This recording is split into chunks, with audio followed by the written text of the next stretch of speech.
Viewers, এতো দেখেই বুঝতে পারছেন আমি আজকে আপনাদেরকে এই যে চিংড়ি মাছ দিয়ে মিষ্টি কুমড়াটা রান্না করে দেখাবো। এটা খেতে কিন্তু খুবই মজা। এটা ছোট চিংড়ি দিয়েও রান্না করা যায়, বড় চিংড়ি দিয়েও রান্না করা যায়। আর যাদের চিংড়ি নাই তারাও কিন্তু ঠিক সেম পদ্ধতিতে যদি আপনারা করেন খেতে কিন্তু একেবারে অসাধারণ হয়। চলেন আমি কিভাবে রান্না করলাম সেটা শেয়ার করি আপনাদের সঙ্গে। ভিউয়ার্স, এই তো মিষ্টি কুমড়াটা রান্না করতে যা যা লাগবে, মিষ্টি কুমড়াটা আমি এরকম ছোট করে টুকরা করে নিয়েছি। আপনারা আপনাদের পছন্দ মতো নেবেন, তবে এইভাবে টুকরা করে নিলে জিনিসটা কিন্তু খুবই সুন্দর মজা হয়। আর সঙ্গে চিংড়ি মাছ আমি এটা খোসা সহ নিয়েছি, আপনারা ইচ্ছা করলে খোসাটা ছড়াই নিতে পারেন, তবে খোসাটা সহ পড়লে কিন্তু তরকারির টেস্টটা অনেক বেশি হয়। আর মশলা লাগবে হচ্ছে তোমার হলুদের গুঁড়া 1 চামচ, লাল মরিচ 1 চামচ, জিরার গুঁড়া 1 চামচ, আর লবণ 1 চামচ। লবণটা আপনাদের স্বাদ মতো দিবেন, তবে আমি সবসময় একটু কম লবণ খাই জন্য কম লবণ। কাঁচামরিচ 3-4টা বা 5-6টা ফালি, পেঁয়াজ আর আদা রসুন কিন্তু লাগবে, যা আদা রসুন নিয়েছি আমি 1 চা চামচ। এখন প্রথমে আমরা যে কাজটা করব সেটা হচ্ছে পেঁয়াজটা তেলের মধ্যে দিয়ে নাড়াচাড়া করে তারপরে আমি সব মশলাগুলো দেব। ভিউয়ার্স, পেঁয়াজটা দেখেন নেড়ে চেড়ে ঠিক এরকম লাল লাল অবস্থায় আমরা একটু জালটা কমাই দিয়ে আমি পানি দিব মশলা কষানোর জন্য। এখানে কিন্তু পানিটা খুবই সামান্য, জাস্ট মশলাটা যেন পুড়ে না যায় সেই পরিমাণে। এখানে আমি আদা রসুনের পেস্টটা যেটা নিয়েছি 1 চামচ এটা দিলাম, আর হচ্ছে যে মশলাটা আমি আপনাদের দেখালে 1 চামচ করে সেটা দিতে হবে।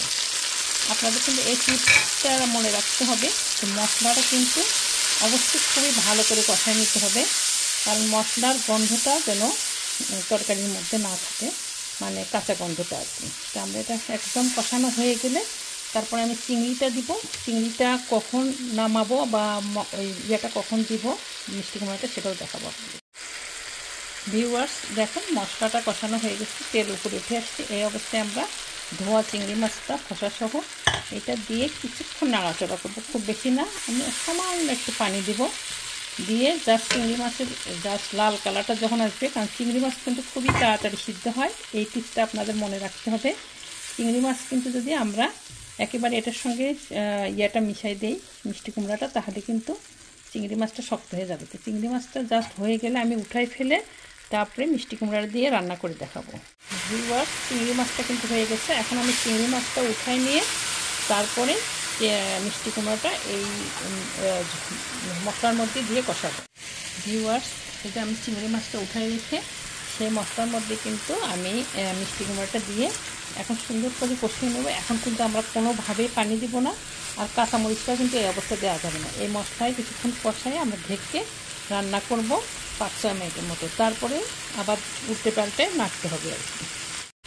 ভিউয়ার্স, আমি কিন্তু এই 3-4 মিনিটের মধ্যে একবার কিন্তু ঢাকনিটা খুলে নেড়ে দিয়েছি। দেখুন কি সুন্দর হয়েছে। এখনও কিন্তু আমি কোনো প্রকার পানি ইউজ করিনি।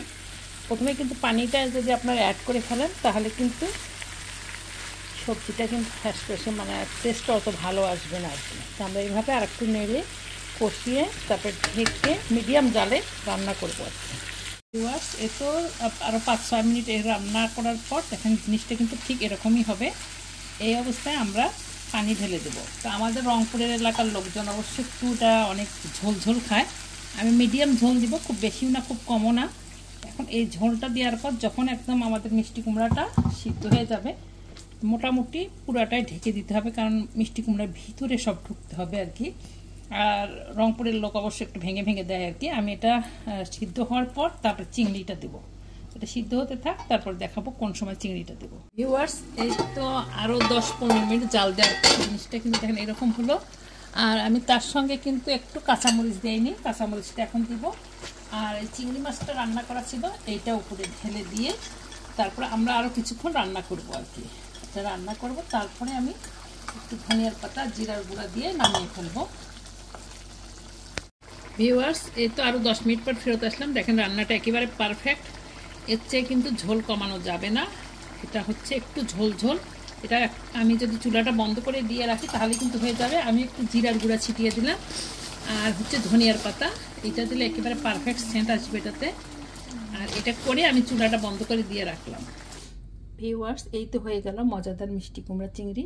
আপনারা যদি আমার এই টিপস ফলো করে করেন, আমার বিশ্বাস আপনাদের এরকম মজা হবে। তো ভালো থাকবেন, দেখা হবে অন্য কোনো রেসিপি নিয়ে। আল্লাহ হাফেজ।